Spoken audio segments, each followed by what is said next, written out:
Hey everyone, Sycra here, and today I'm doing a speed sketch using traditional media, including brush pens and water brushes and pen. I think that's all of them. And so the way I started this out was just holding the pen very vertically. You can see I'm using like the flat part of the brush, and I'm just letting it glide over the paper and pick up what it wants. And so I don't really know what I'm going to be drawing when I draw it. This is pretty similar to the scribble technique where I'm just putting the marks down and then I'm thinking, what does this look like? And from there I build whatever it is. And I think this is something you can train, and the way I've been practicing it is to do this thing. I've mentioned it before, my secret sketchbook, and the reason it's a secret is because I think that's important, to have something that is something that you don't have to ever feel like you have to share. Something that it's never going to be, oh, is this good? Is this bad? Instead, it's just, this is my expression, this is my self-expression, this is something that where I can be uncensored, where I don't have to worry about anything. And so I think it's a good idea to have a few sketchbooks. The ones I have right now are the Secret sketchbook, and that one it's a sketchbook journal, so I draw in it every single day. And the reason I created it I think in 2003, and it was because I was drawing now and then, but then I'd get, like, sometimes I'd get depressed and I'd have periods where I wouldn't draw at all. And so I thought of it like this. Okay, I'm going to create a sketchbook where I draw every single day, and it doesn't matter if it's, good or bad, I'm just going to draw every day. And at first it was very, inconsistent with how I was creating the works. Like, I had it so I'd have a page and then I'd separate them into small panels, and sometimes the panels were really tiny on the days where I didn't want to draw much. And over, I guess, in the 4th or 5th year, I started it where I just started splitting the page into quadrants, like 4 equal or almost equal portions. And anyway, so this was my way of being someone who drew every day. Doesn't matter if it's good, doesn't matter if it's bad, you just are someone who draws every day. Because I started feeling really bad when I would draw and I'd get excited about art and then I wouldn't draw for a month or a few weeks or something. It felt like, yeah, you should really be drawing. So I think one of the best ways to solve these problems is to make it something that, okay, one, it's a habit and it's a routine, but 2, it's something you can always achieve. So anyway, so I have that sketchbook, and then I have my daily drawing sketchbook, which now has just become another thing where it's like, oh, every day I need to draw. Because the secret one is sort of, well, I'll talk about it later, but the daily one is the one you saw in Pointy Chins, if you've seen that video series Pointy Chins. That's where it's more me practicing. So this has nothing to do with commissions or work or anything like that. It's just, this is what I do for my own self-improvement. And then I have a travel sketchbook, which is more just, that's what I have with me at all times. So if I'm outside and I ever need to draw, then I don't have to worry about it. And the reason I created that is, there's 2 reasons. The first reason is I heard that artists carry, like, this was what I heard in high school. I heard artists carry a sketchbook everywhere. Like, that's just a thing. So I guess it's like your policeman's badge. You have an artist sketchbook. So that was one part of it. And the other part was, there would be times where I would forget to bring a sketchbook or something, or I just didn't bring a sketchbook, and then I'd be waiting for a bus or a train or stuck someplace and just bored, and then it's like, oh, I wish I had a sketchbook. And somehow, when I did have a sketchbook, I usually wouldn't end up in those situations as much. But when I didn't have it, it seemed like, oh man, I really could have used a sketchbook here. So I guess that's one thing. Like, oh yeah, if I take the sketchbook, then I'm probably not going to run into too many boring things because, but I don't know. I mean, that's not really the way it works. The way it works is that by having my sketchbook, sometimes I do draw in it. I'm trying to do that more. I think I've been succeeding, but I've been trying more and more to make it so every time you have some free time, you draw. And I think it does help. Like, all this mileage stuff really makes a difference. So, back to this secret sketchbook and how I do it. So, with this sketchbook, it's something that it took me a very long time to figure out. But becoming someone, at least for me, becoming someone who is uncensored was a lot of work. And it's because I've been a person that sort of cares what people think a lot. And I don't think this is a very good quality to have. There are definitely benefits with being someone who cares about what other people think. But it was really hard for me to get out of that. At first, I kept drawing as if someone was going to see it. And it wasn't so much like, oh, I'm not drawing things I want to draw. It's more that I would still feel like, oh, this was a bad drawing. And I would get an eraser and I would keep erasing it. But over the years, what I started to find was, well, I don't know how many years back it was, but I started to feel like I made this thing up, like, I'm not going to judge what I do. I'm just going to do a drawing, and I'm not going to fix it. No matter if it's good or bad, I'm not going to fix it. And the first time was really difficult. I was trying to draw, and it's like, nope, this line is wrong, and I wanted to erase it, but it's like, nope, you cannot correct it. And then what I found was I had done lines that turned into stuff that I didn't plan for. Like, at first I thought, oh, I'm drawing a face, and then maybe it would have turned into a tree or something. And so that led me to believe that there are sort of at least two parts that are drawing when I draw. There's a conscious part, and definitely for the pointy chin sketchbook one, the one where I'm just trying to improve and practice or whatever, that's very conscious. I'm really thinking about it.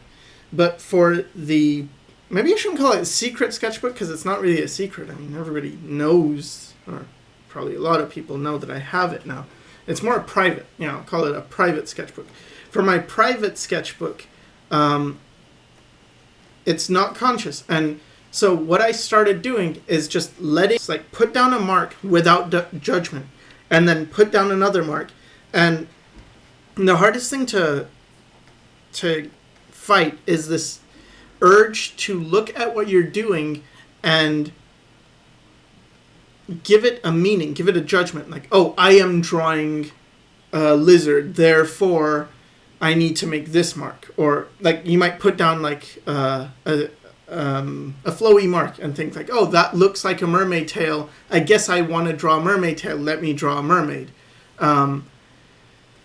And so with this whole non-judgment thing, the first thing is to just not put any meaning to what you're doing. Just let your hand go where it wants. And then the second part is to focus on how it feels in your body. So I pay much more attention to the tension in my body. I don't know, like when I'm doing a mark and it feels right, I get this feeling that it's not really a good feeling or a bad feeling. It's more like a relaxed feeling. Whereas when I'm going to put down a mark where it shouldn't go, I get a more tense feeling. So what I tend to do is I'll hover my pencil over the page, or maybe I'll think like, oh, I want to put a mark down here. And so before doing that, I'll anticipate, like, sort of imagine putting the mark down, or put my pencil as if I'm going to make that mark. And then I analyze this feeling inside. Like, how does that feel? Does that feel good? Does that feel restrictive? Or does that feel relaxed? And if it's relaxed, I put it down. And after a while, it just got easier and easier. And I was building this thing that made it so I don't have to think, and I can just draw and find stuff in that. And with this, the stuff I'm doing right now, and I think even with the scribble technique, that's why and the scribble technique, for those who don't know, is just where I start scribbling stuff, like random shapes, and I'm just moving my arm wherever it wants to go, and then I'm looking at it, at the mess I've made, and I'm trying to find stuff within it. I think it's all aided from this private practice of just letting your arm do what it wants and trusting yourself. Like, trust your subconscious knows what it wants to do. And again, it took many years to develop this. I'm still working on it. And what I've started to do nowadays, maybe for the past, 7 months, I guess, is to extend the judgment even further. So if I say, like, well, I see something like this, instead of saying, like, oh, I drew a flowy line, and then it's like, I see a mermaid, instead of even questioning that, I don't even question that. Like, I let the conscious thing be part of it. Like, maybe you do see a mermaid. Sometimes I'll fight the conscious part, and sometimes I won't. But it's this thing of accepting whatever comes. And I mentioned this, that I was in therapy before, and there's this thing, what's it called? Unconditional positive regard. And it's a Rogerian technique of a psychotherapy where basically the therapist, no matter what happens, you just give your acceptance. You just give your positive feelings towards the person and whatever they have to bring, and you do not judge it, you do not dismiss them, you do not look down on them or say, like, you're a bad person. It's more just, okay, it is. It just is. Whatever you're bringing to the table, that's fine. That's just okay. So I kind of do that with my drawing. It's like, okay, whatever it is, it is. If it's stupid, it's stupid. But, oh, no, wait, that's judgment. Okay. If I think it's stupid, then that's fine.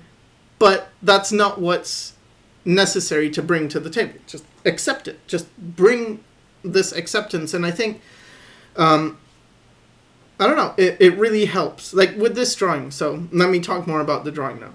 So in the beginning, I started with this very loose, smudgy thing, and I saw a face. So where does this method come into it? So first thing is, I wasn't intending to do anything, and then the second thing is I saw a face. Now, the not intending to do anything and making smudge marks, that is not conscious. That's just moving subconsciously. You're moving your arm wherever it wants to go. Maybe it's part of it is also the friction of the paper. But then when I saw a face, that is sort of conscious. That's, it's kind of unconscious or subconscious, but kind of conscious in that I'm seeing something. But then the non-judgment is to say, okay, that's okay. You see a face. What do you see? And then trying to just put down what you see. Then there are other parts, like with the arm, right? So I did this guy, and I was sort of happy with the face. It's like, yeah, that's kind of... I don't really see the stuff in my head, and I've talked about that many times before, but I do get a sense of like, yeah, I see a face in there. Okay, bring that out. Then there's this thing of, okay, I drew the arm, but the arm looks really wrong, so I want to scrap it. And this is what I would fight against. Because, I'm doing a recording, right? I'm showing this. I'm sharing this with a bunch of people who watch my YouTube videos. I want to destroy this. And the same is true for my sketchbook, too. Sometimes or at least it was in the beginning. It's like, I want to rip this page out and burn it. I don't like looking at this. And this is a sign of my mistake. And this feels like, again, I'm adding a bunch of judgments. And so what I have to do is ignore that. Like, no, that's okay. Just don't worry about it. Keep going. And by having that kind of like, it's okay. Whatever you do, it's okay. I'm able to continue. I'm able to draw the other characters. I'm able to turn this into not just, you're drawing one thing and then it turned out bad and you scrap it, but hey, let's just keep going. And I think after a while, what happens is when you take this type of attitude and you put that on top of your practice, that's when you really start improving. Because what happens is, rather than being all upset, like, oh, I wanted to do this and it didn't work out, and so it's a failure, no, it's not. There's no need for judgments. There's no need to put that label on. Like, yeah, maybe it's not what you intended. Fine. So give it another shot and try to achieve what you intended. Or else, maybe it is something that could be something unexpected. Or maybe it's just something to learn from. So when I do this, the reason, like, okay, so I draw some of the things I draw and the lines I put down. So right now I'm putting down pen lines. And what I'm doing is I'm putting down the line wherever I feel, and I'm trying to remain pretty open and free, but I'm also analyzing it after the fact and thinking, how would I do it differently? So I put like these dots to represent spittle coming out of this middle character's mouth. And when I look at it, what I see are 3 dots and then like a few other ones, but these 3 dots seem too even, too regular. And so the mental note is next time I'm not going to do that. Next time I'm going to try and vary the shapes a bit more. And so I think that's how that's something I carry over. With the arm, it's something I carry over. Next time I'm going to do it differently. So it's not about stopping yourself from doing it. Because if I just threw it away and was sad about it, I'm not going to do more drawings. But if I think, like, no, that's okay, and next time I'm going to do that better, I'm going to think more about it, I'm going to approach it differently, then it's more reason for me to draw, right? So you have to be giving yourselves reasons to draw, not reasons to not draw.